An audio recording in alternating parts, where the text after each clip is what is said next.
자, 이어서 연결고리 들어가 보겠습니다. 뉴욕 증시의 흐름이 나쁘지 않은데요. 국내에서도 이런 부분에서 어떻게 좀 연결할지 알아보겠습니다. 오늘은요, 바로자산 운용의 윤정식 이사와 이야기를 나눠보겠습니다. 이사님, 안녕하세요.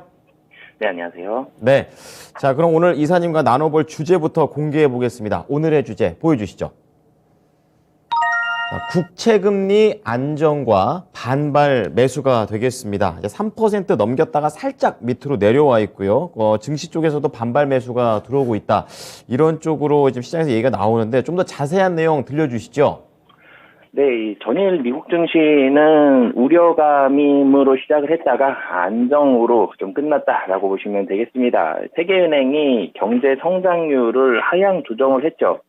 이 하향 조정하는 것도 증시에는 최근에 이런 증시 분위기에는 부정적인 상황인데, 이 하향 조정뿐만이 아니라 스태그플레이션 우려감까지 얘기를 하면서 이 높은 인플레이션이 이 우려감이 있다, 이런 좀 우려 섞인 발언들까지 같이 나왔습니다. 그러면서 경기 침체 이슈, 글로벌 성장률 큰 폭으로 하향 조정하고 이 여러 가지 이 세계 은행으로 시작한 이 악재들로 시작을 했는데요. 근데 여기에서 이 국채금리는 안정적인 모습을 보여줬고, 그리고 가장 중요한 게 제가 이제 마지막으로 좀 말씀을 드릴 게 반발 매수세가 들어왔습니다. 이 시작이 안 좋았는데도 불구하고 반발 매수세, 상승으로 끝났다. 근데 그 이유가 반발 매수세다. 지금 자리는 가격적으로 굉장히 좀 매력이 있다. 이런 모습들이 있었기 때문에 미국 증시가 반등을 한 거거든요. 이 반발 매수세라는 부분에 포커스를 맞추신다라면은 미국 증시도 좋지 않고요. 전일 국내 증시도 상당히 좋지 않았습니다. 그런데 미국 증시에서 반발 매수세, 시작이 좋게 시작을 했어도 상승을 하면 이제는 바닥권인가 보다라고 어느 정도 좀 생각을 해볼 텐데요. 안 좋게 시작을 했는데도 상승으로 끝났습니다. 이 반발 매수세에 포커스를 좀 맞추고 오늘 전체적으로 얘기를 좀 더 드리도록 하겠습니다. 네. 자, 어쨌든 이제 시장의 분위기가 약간 개선이 되고 있고 미국 시장에서 좀 가격적인 매력이 이제 보이기 시작한다. 이렇게 좀 얘기를 해 주셨는데요. 그렇다면 국내 이제 시장에 미칠 수 있는 영향력으로 좀 연결해 보면 어떻습니까? 우선은 이 스태그플레이션, 이 얘기가 있었죠. 이 발언으로 인해서 외국인 수급은 계속적으로 좀 보수적일 가능성이 높아 보입니다. 왜 그러냐면 세계은행 이 성장률이 작년에 5.7%, 그리고 이 금년 이전 1월 전망치가 4.1%, 그리고 이제 이번에 전망한 게 2.9%입니다. 계속 낮아졌죠. 계속적으로 낮아지는데 달러에 대한 강세, 그러니까 1,300원을 걱정하는 수준은 아니지만 그래도 1,250원 내외에서의 강달러는 계속이 될 것으로 보여집니다. 스태그플레이션, 인플레이션이 되고 전체적으로 경기가 좋지 않고, 그리고 미국 금리 인상은 계속적으로 나올 것이고요. 그러면 달러는 계속적인 강세가 유지될 가능성이 높고요. 달러 강세를 걱정하는 게 수출주를 걱정하는 게 아니라 외국인의 수급이 좀 더 걱정이 됩니다.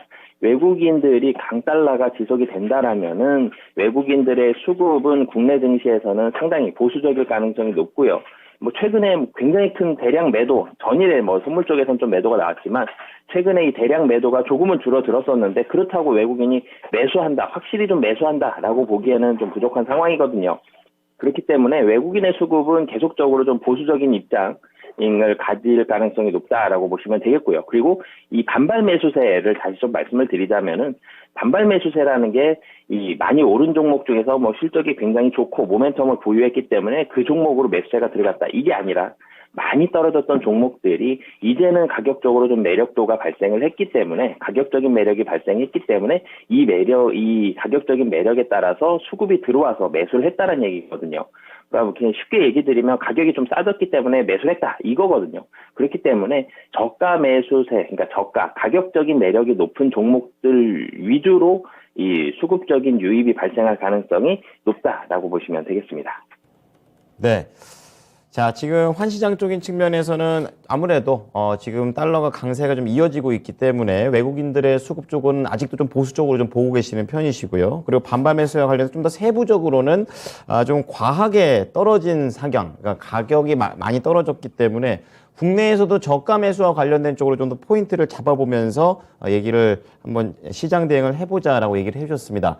자, 그렇다면 오늘 이 시장에 대한 설명과 연결해서 국내에서는 어떤 종목으로 볼지 한번 공개해 보도록 하겠습니다. 오늘의 종목 보여주시죠.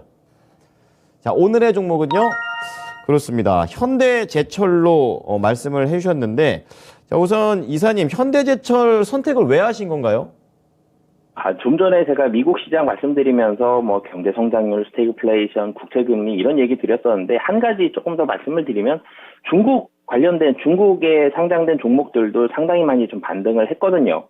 이 종목들도 이 저가 매력도 높은데 그리고 중국 관련한 이슈들도 이제는 조금씩은 해결이 돼간다. 이런 포인트로 접근을 해보고 싶습니다. 현대제철도 마찬가지로 이 중국 관련한 종목들, 중국이 분위기가 좋지 않을 때 이 분위기가 좋지 않은 게 철강주하고 화장품주가 대표적이죠. 근데 중국 관련한 분위기가 조금씩 좋아지고 있다는 점. 그리고 두 번째로는 현대제철이 1분기 실적 좋았는데 2분기 실적도 좋습니다. 근데 실적 대비해서는 반등폭이 굉장히 좀 미미하다라는 점. 그리고 마지막으로는 외국인 수급의 변동성이 좀 낮습니다. 외국인 수급이 좋은데요. 이 대외 변수, 그러니까 환율에 따라서 외국인이 매도하고 매수하고 시가총액 뭐 굉장히 높은 최상위 종목 중에 하나임에도 불구하고 외국인의 수급에 대한 변동성이 상당히 좀 낮다라는 점, 그리고 가격적으로 무엇보다 상당히 좀 높다라는 점, 이런 부분들 봤을 때 현대제철 국내 증시와 뭐 연결시켜 보도록 하겠습니다. 네. 자, 오늘 현대제철은 중국하고 먼저 연결을 해주셨습니다. 간밤 이제 뉴욕 증시에서도 미국에 상장되어 있는 중국 증시들의 이런 강세가 어제에 이어서 오늘도 좀 이어졌다는 거에 초점이 좀 되어 있고요. 그리고 실적 잘 나왔는데도 불구하고 좀 저평가 받았다는 점. 그리고 수급을 앞서서도 좀 말씀을 해주셨는데 여기에서 조금은 안정적으로 움직일 수 있는 종목이다라고 얘기를 해주셨습니다. 자, 그렇다면은 이 종목에 대해서 조금 더 자세하게 짚어봐 주세요, 이사님. 네, 이 철강주들이 주가는 좀 힘이 없는데요. 그럼에도 불구하고 실적은 좋았습니다. 1분기 실적 굉장히 좋았고요. 그러니까 시장에서 1분기 실적 가장 많이 걱정했던 섹터가 철강하고 자동차 그리고 전기차 배터리 관련한 종목들이었거든요. 근데 이 세 섹터의 공통점이 시장 컨센서스를 모두 상회하면서 좋은 실적을 냈는데요. 현대제철도 마찬가지로 1분기 실적 좋았고요. 2분기도 좋을 것으로 뭐 대부분 이 증권사들에서 예상을 하고 있습니다.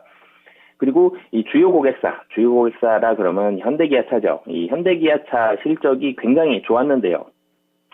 차량 판매가 줄어들면서 실적이 많이 감소할 것이다, 이런 우려감이 있었는데 막상 뚜껑 열어보니 실적 굉장히 좋았죠.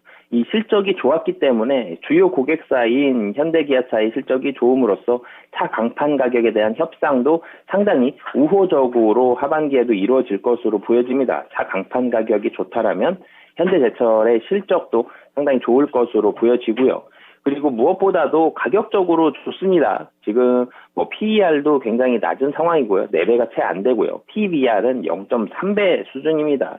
굉장히 가격적으로 매력도가 높다라는 점. 그렇기 때문에 이 시장에서 이 반발 매수세가 좀 유입이 됐을 때 현대제철 상승에 대한 가능성 충분히 좀 높다라고 보시면 되겠고요. 그리고 시장이 마지막으로 말씀드리면 좀 불안하죠.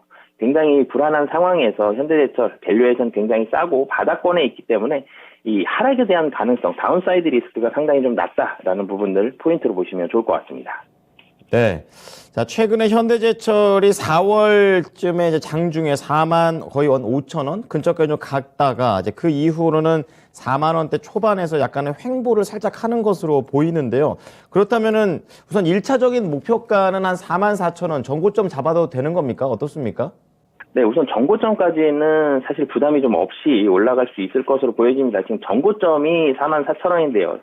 이 작년만 하더라도 5만 원을 훌쩍 넘는 가격들이 대부분입니다. 금년에 이 시장이 워낙 좀 좋지 않기 때문에 많이 떨어졌던 가격이고요. 그리고 지금 가격이 거의 이 최근 1년 내 연중 저점이 37,000원 정도인데요. 거기서도 크게 벗어나지 않는 그런 가격이기 때문에 굉장히 가격적인 매력도는 높은 상황이고, 정고점 부근까지는 부담 없이 무난하게 올라갈 수 있다라고 보시면 되겠습니다. 네. 제가 마지막으로 한 가지만 더 여쭤보겠습니다. 그 현대제철 같은 경우에는 좀 찾아보면은 이제 탄소 포집이라는 그런 기술, 그러니까 친환경과 관련된 기술도 가지고 있는 것으로 알고 있는데요. 그런 쪽으로도 충분히 매력이 있는 종목으로 볼 수 있습니까? 네, 철강주들이 이 친환경적인 이런 기술들을 많이 가지고 있는데요. 포스코도 마찬가지고 현대제철도 마찬가지입니다.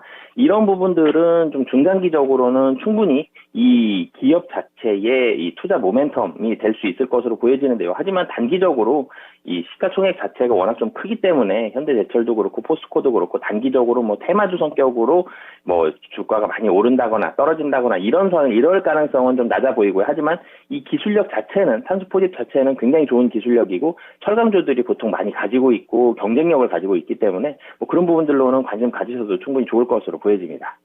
네. 자, 현대제철까지 들어보도록 하겠습니다. 이사님 오늘 말씀 감사합니다. 네, 감사합니다. 네.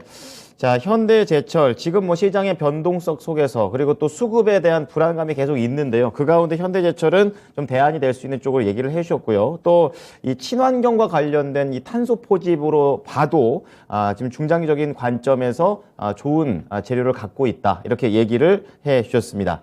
자, 지금까지 투자 판단에 도움이 될 수 있는 정보를 제공해 드렸습니다. 하지만 특정 종목의 상승과 하락을 보장하지는 않으니까요. 이 부분 참고해 주시기 바랍니다. 자, 오늘 하루도 성공 투자하십시오.